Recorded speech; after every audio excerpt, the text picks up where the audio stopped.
How you doing, guys? Larry the Legend here with Mobile Coins. Today we're doing a coin roll hunt of pennies. I am just going to be looking for the wheat pennies for now. Off camera, I'm going to pull out all the 1982s. My kids, they have picked up the habit of or the hobby of collecting pennies, and they need the copper and the zinc 82 large and small dates.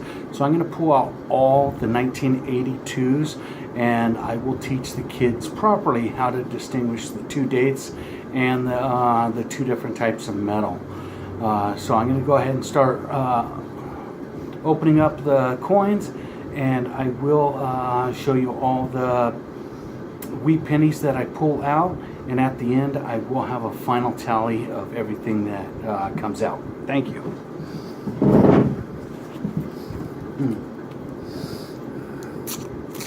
And you know why I'm doing this, you can subscribe to the channel. You could leave a comment, like the video.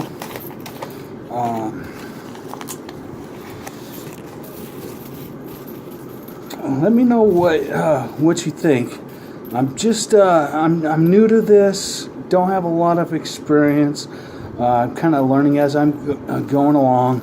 I don't even have a tripod for the camera yet, so it's a work in progress. I do want to let everybody know that I did go and get my business license today. For the city of Riverside as well as the county of Riverside. So I am doing business as Mobile Coins. I am going to work on getting an armored car for the business, and I will keep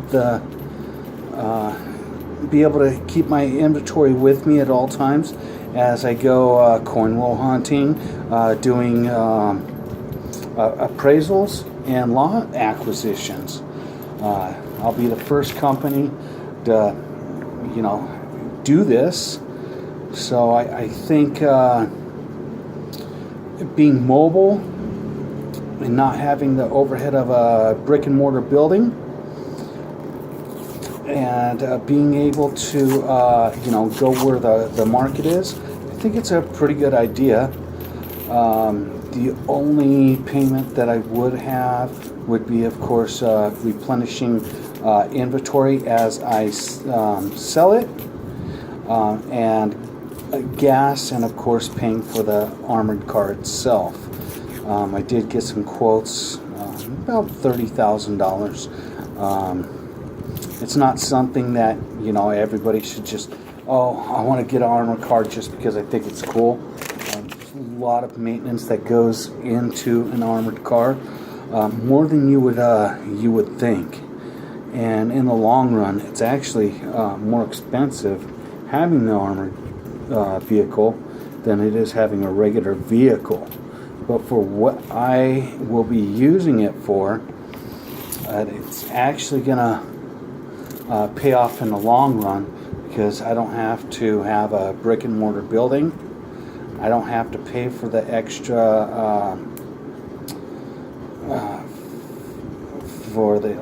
extra alarm systems, because you can't break into an armored truck unless you got a blowtorch and 4 hours to kill, and I don't see that happening anytime soon. Now I've already opened up 3 rolls, and I don't see anything. Haven't gotten any wheat pennies.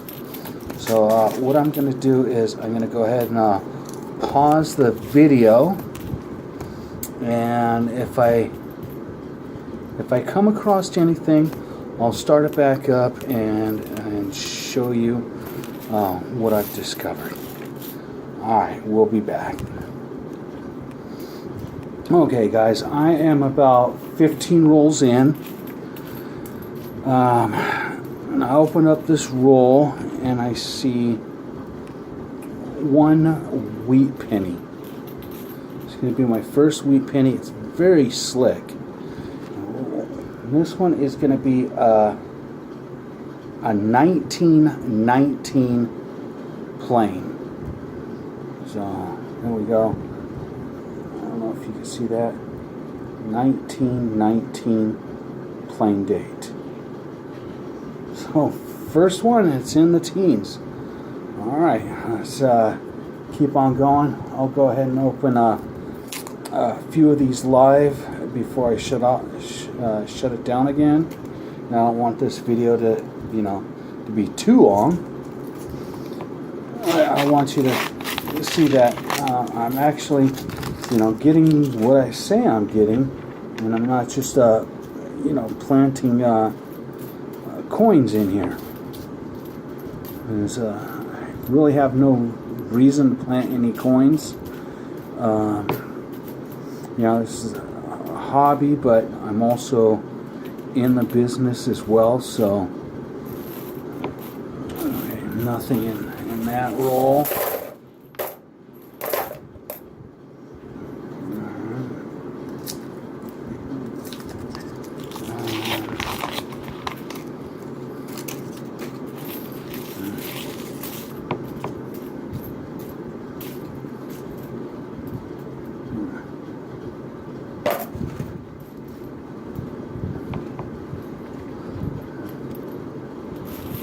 Nothing in that roll.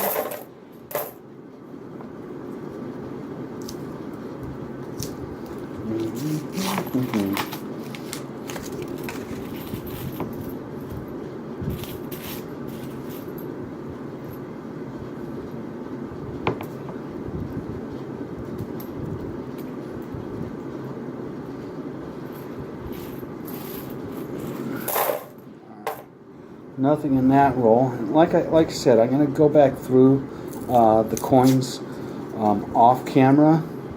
That way I could pull out all the 1982 pennies for my children. They need their zinc and copper large date, small date coins from the year, and then they each have their own book that they just started. They don't have a lot of coins in it. I think I got them book number 3, which runs from, let me see. Book number 3 is 1975 to 2013. And they got about 7 coins in each book. And they just think that they're rich, It's so funny. And my kids, they were helping me on my last video, which was, I was just playing around. It was a nickel hunt. And I only had $14 in nickels. We're going through, and they're like, Dad, when are we gonna find a barber nickel?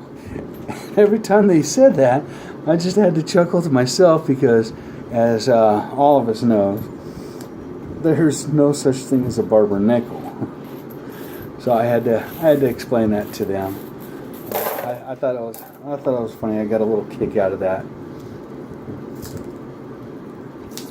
Okay, if I don't get anything in this roll, I'm going to go ahead and pause the camera and continue searching off camera for those wheats.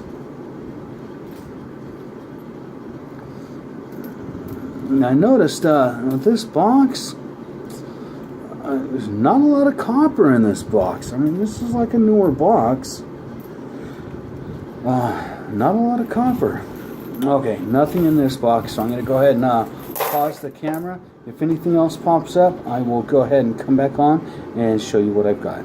Thank you.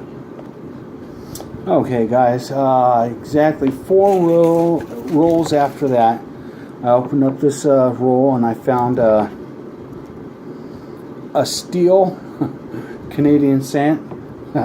These look so fake now. It's basically worthless, but I'm going to put it in with my foreign coins just as a display of world coins, and see what else I got. Oh, here's a wheat penny, And we have a 1952D. It's not that old. Oh, you can see that. It's a 1952D. So that's the second wheat penny out of the box, and I also got this 2009. Yeah, it's really beat up, scratched. It's got gunk all over it. I think I'm going to just throw this back in the box. It has really no value. It's too bad because 2009 is a very low mintage for coins, and it goes all across the board. 2009s, it's just not a lot of coins were made. The reason for that is in 2008, that's when the market tanked, the economy went sour. So everybody was really hard up for money. They were taking all the change that they've saved up over the years, and they were taking it into the banks and cashing it in for paper money just so they could pay their bills. Canadian junk. So they could pay their bills, and because the banks had so much coin, they didn't need to order as much from the mints. So the mints didn't flood the market with a lot of coins because nobody was ordering it. And there you have it. Low mint marks for 2009 coins. It affected the pennies. Pennies, there was four different pennies made. There was it was the Lincoln series. So 4 different Lincoln ones, 2 different mint marks. So you had 8 different coins for the pennies. The dimes and the nickels were really short. Nickels, you had 2 different nickels. You had the Plain Day and Denver. And they were minted at 39.8 million and 46.8 million respectively. So not allowed. A lot of nickels were minted in 2009. Now for the dimes, it was similar. I think they were at 50 million each. The quarters, they were minted, low mint, but because there was 6 different varieties, they were there was actually 12 different coins, 6 for each territory, divided between Philadelphia and Denver.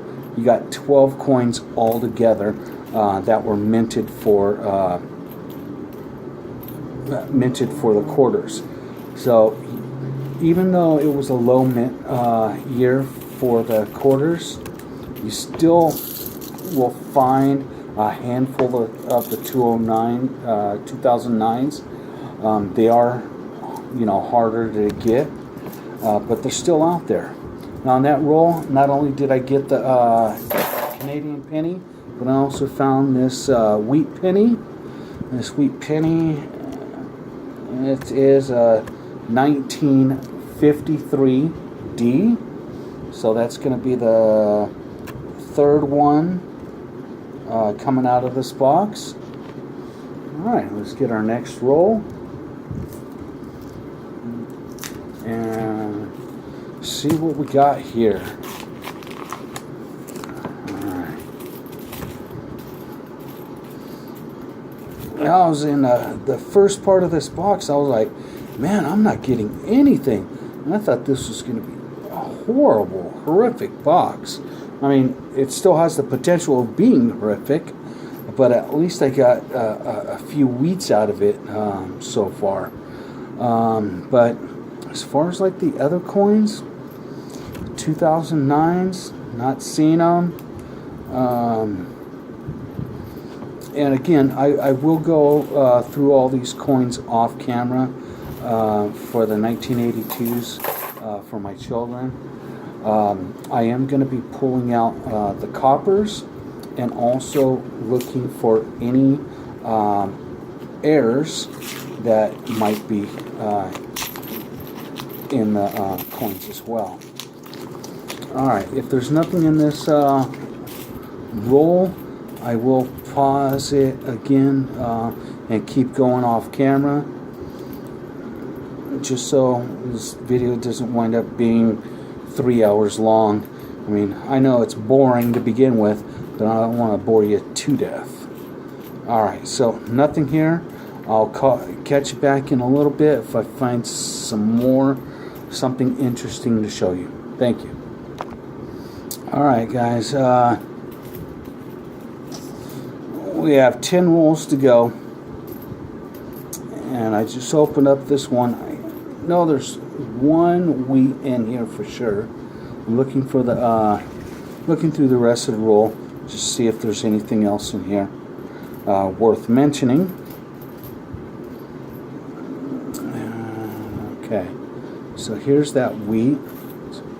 Put everything off to the side, and we have is a 1944S. So we have a 1944S. Not too rare, but still, it's a wheat penny, so I'll take it. Let's get into the next roll. See, this video is approaching 17 minutes. So if we don't get anything in this roll, I will go ahead and pause the video and continue opening.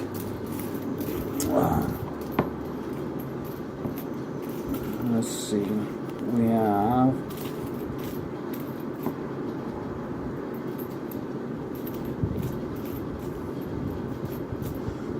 okay, so nothing there. I'm gonna pause the video and go ahead and open these off camera. If something good pops up, I will pop back in and let you know. Okay, so this box was pretty much a bust. I got out of the box, I got the one nice coin, which was the 1919 plain. Did get a 52D,